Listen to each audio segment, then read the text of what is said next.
नमस्कार, आप देख रहे हैं आर्या न्यूज। मैं हूं आपके साथ पल्लवी सिंह। बुलेटिन की शुरुआत करेंगे इस वक्त की बड़ी और अहम खबर के साथ। लखनऊ से एक बड़ी खबर सामने आ रही है, जहां यूपी में विधानसभा चुनाव को लेकर एक बड़ी बैठक की गई है। बता दें, ये बैठक काफी अहम मानी जा रही है और इस बीच चुनाव पर निर्वाचन आयोग ने ये बैठक की है। बता दें कि मतदाताओं की संख्या निर्धारित करने को लेकर ये बैठक की गई। कोविड प्रोटोकॉल के तहत चुनाव किए जाएंगे, चुनाव आयोग की तरफ से साफ तौर पर निर्देश दे दिए गए हैं। इसी बीच मुख्य निर्वाचन अधिकारी अजय शुक्ला का ये बयान भी सामने आया है, जहां उन्होंने कोरोना गाइडलाइंस का पालन करते हुए ये बात कही है कि पोलिंग बूथों पर अधिकतम संख्या 1200 होगी। बूथ पर मतदाताओं की संख्या निर्धारित की जाएगी, इस तरह का बयान सामने आया है चुनाव आयोग की तरफ से। ये बैठक की गई है। लखनऊ से बड़ी खबर सामने आ रही है, जहां यूपी में आगामी विधानसभा चुनाव को लेकर दिशा निर्देश निर्धारित कर दिए गए हैं। चुनाव पर निर्वाचन आयोग ने ये बैठक की है। लखनऊ से इस वक्त की बड़ी और अहम खबर, कोविड प्रोटोकॉल के तहत अब चुनाव किए जाएंगे। आयोग की तरफ से सख्त निर्देश दिए गए हैं कि चुनाव के दौरान कोरोना के सभी प्रोटोकॉल्स का सख्ती से पालन होना अनिवार्य है। इसी बीच मुख्य निर्वाचन अधिकारी ने भी एक बयान दे डाला है। उन्होंने कहा है कि पोलिंग बूथ पर अधिकतम संख्या 1200 होगी। इसी के साथ ही बूथ पर मतदाताओं की संख्या भी निर्धारित की जाएगी और इसी के साथ ही कोरोना प्रोटोकॉल्स का पालन करना अनिवार्य होगा। और इसी बीच फर्रुखाबाद से एक बड़ी खबर आपको बता दें, जहां गंगा का जलस्तर खतरे के निशान के पास जा पहुंचा है। लगातार हो रही बारिश की वजह से फर्रुखाबाद से खबर सामने आई है, जहां गंगा के जलस्तर में बढ़ोतरी देखी जा रही है। खतरे के निशान के पास पहुंचा है गंगा का जलस्तर।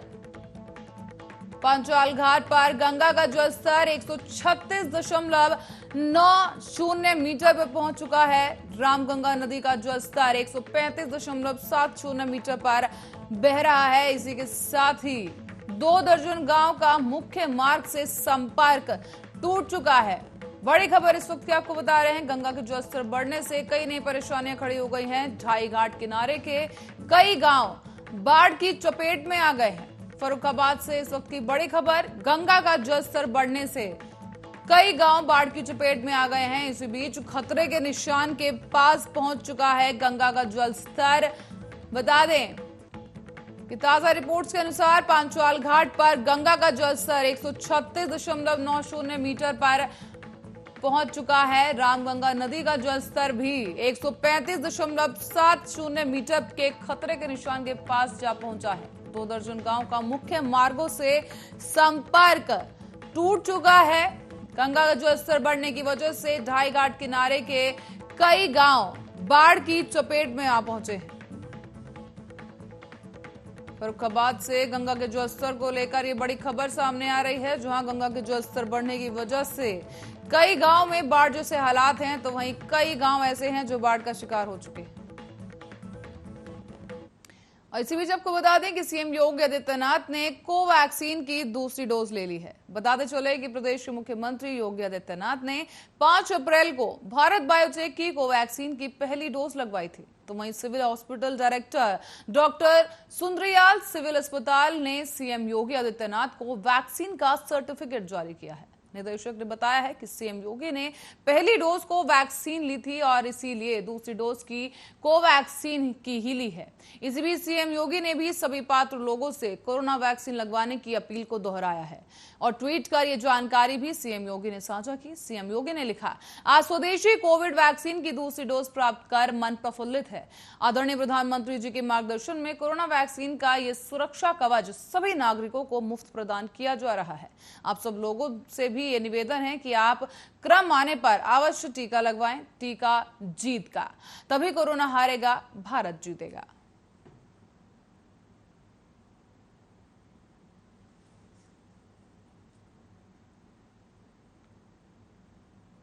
और यूपी की राजधानी लखनऊ में ट्रैफिक पुलिस वालों के सामने बीच सड़क पर कैब ड्राइवर को पिटाई करती हुई युवती का एक वीडियो चर्चा का विषय बना हुआ है।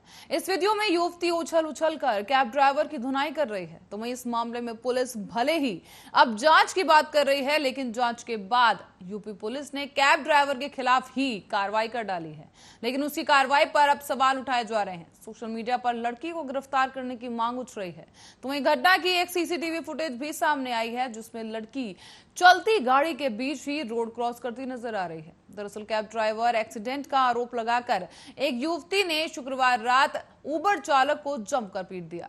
बीच रोड पर युवती ने चालक को कई थप्पड़ मारे और फोन छीनकर तोड़ दिया है। एक युवक चालक की मदद को आगे आया तो युवती उस पर भी भड़क गई और उससे भी भिड़ गई। तो वहीं मौजूद अन्य लोगों ने वीडियो बनाई और जो वीडियो अब सोशल मीडिया पर वायरल हो रही है। सूचना पर पहुंची पुलिस ने दोनों पक्षों को थाने लेकर पहुंची और वीडियो सोशल मीडिया पर पोस्ट कर दिया गया। ये देखते ही देखते ये वीडियो खूब वायरल हो रहा है और ऐसे में पुलिस की तरफ से उल्टा कैब ड्राइवर पर ही कार्रवाई कर दी गई है, जिसके बाद इस कार्रवाई का काफी विरोध भी किया जा रहा है। लोगों की तरफ से साफ तौर पर कहा जा रहा है कि महिला को भी गिरफ्तार किया जाना चाहिए, कार्रवाई के लिए महिला को भी सामने आना चाहिए।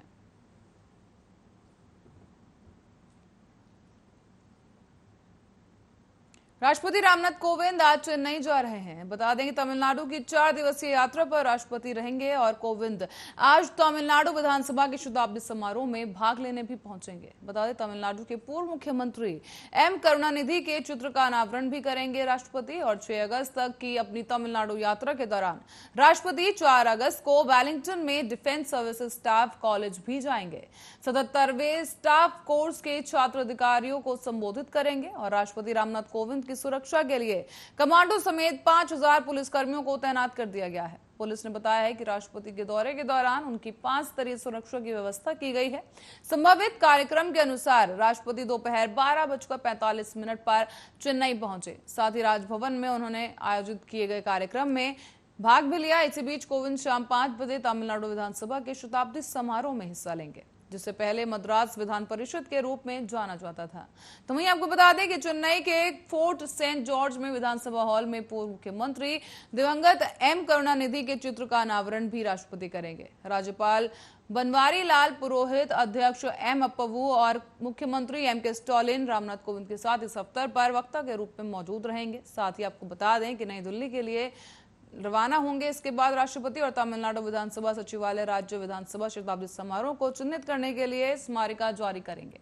स्मारिका 1921 से राज्य विधानसभा द्वारा सामाजिक सुधारों को और तमिलनाडु के विकास में द्रविड़ आंदोलन के योगदान के लिए अधिनियमित विभिन्न कानून होंगे। स्मारिका राज्य के पूर्व मुख्यमंत्री के साथ प्रोफाइल के साथ साथ राज्य की समृद्ध संस्कृति और द्रविड़ आंदोलन का भी उजागर करेगी।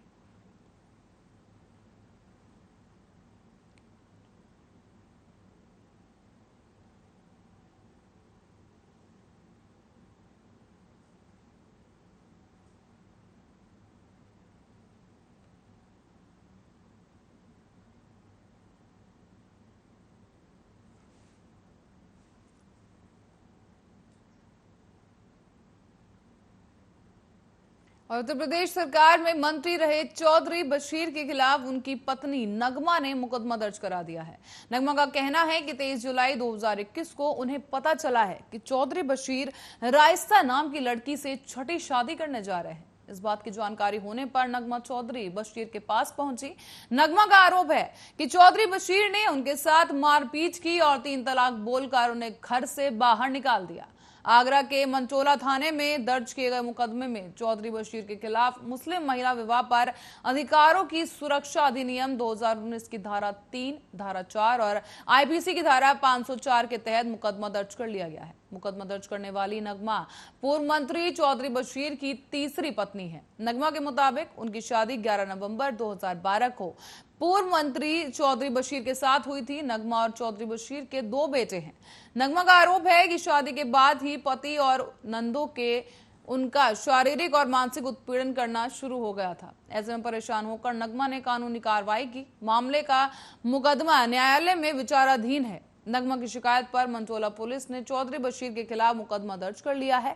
हालांकि पुलिस मामले की जांच में जुट चुकी है। ऐसे में पूर्व मंत्री चौधरी बशीर के खिलाफ पूर्व में ही आपराधिक मामले दर्ज हैं।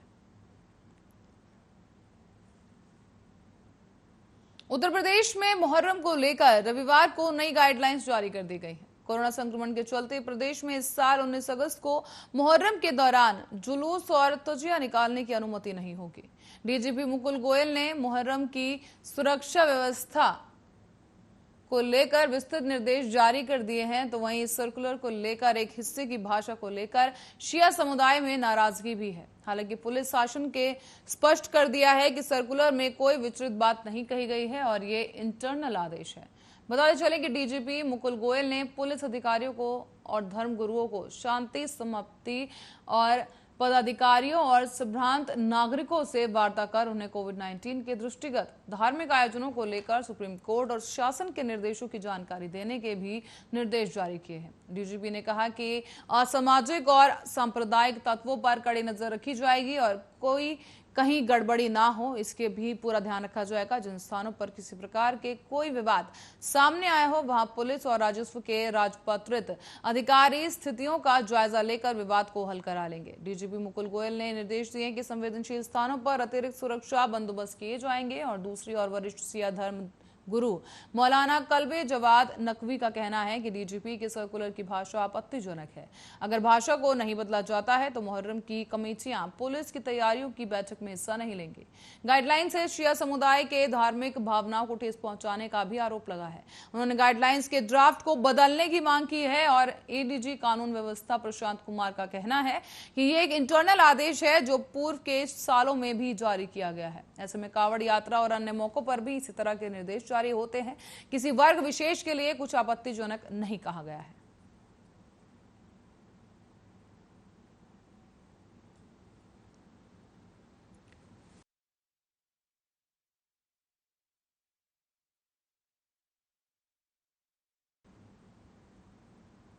जापान में खेलों का महाकुंभ ओलंपिक जापान के टोक्यो में जारी है।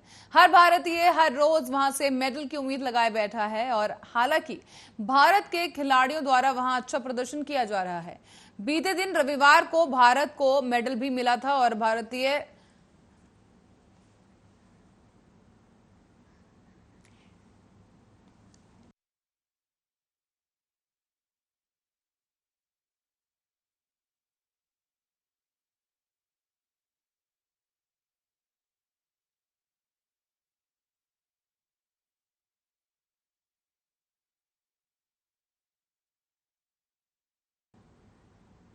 उत्तर प्रदेश में अगले साल होने वाले विधानसभा चुनाव से पहले ही सियासी गलियारों में हलचल मच गई है। बता दें, नेशनल डेमोक्रेटिक अलायंस यानी एनडीए में अब फूट पड़ने की संभावनाएं तेज हो गई हैं। बिहार में बीजेपी को समर्थन देकर सरकार बनाने वाली विकासशील इंसान पार्टी के अब जितिन राम मांझी की हम पार्टी ने यूपी में दस्तक दे दी है। बता दें कि हम पार्टी के नेता और बिहार सरकार में एससी, एसटी और लघु जल संसाधन मंत्री संतोष मांझी रविवार को लखनऊ पहुंचे। बता दें कि संतोष बिहार के पूर्व मुख्यमंत्री जितिन राम मांझी के बेटे हैं। यहां उन्होंने ऐलान किया है कि उनकी पार्टी भी यूपी में विधानसभा चुनाव लड़ेगी। इससे पहले वीआईपी पार्टी के मुकेश साहनी यूपी में अकेले दम पर चुनाव लड़ने का ऐलान कर चुके हैं। शनिवार को ही केंद्रीय मंत्री और आरपीआई के अध्यक्ष रामदास अठावले ने भी मुख्यमंत्री योगी आदित्यनाथ से मुलाकात की है। इस दौरान उन्होंने यूपी चुनाव के लिए बीजेपी से 8 से 10 सीटें देने की मांग की थी।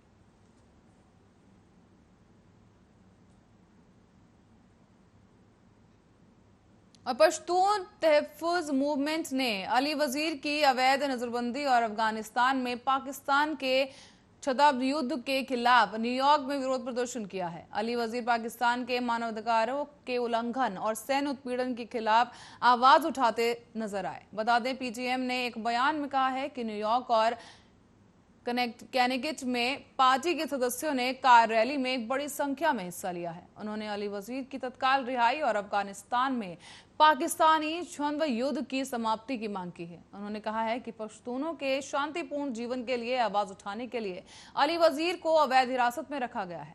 ऐसे में पीटीएम यूएसए के नेता हिम्मत ने कहा है कि अली वजीर की लगातार नजरबंदी अवैध है, क्योंकि नजरबंदी का आदेश जनरल बाजवा ने दिया है।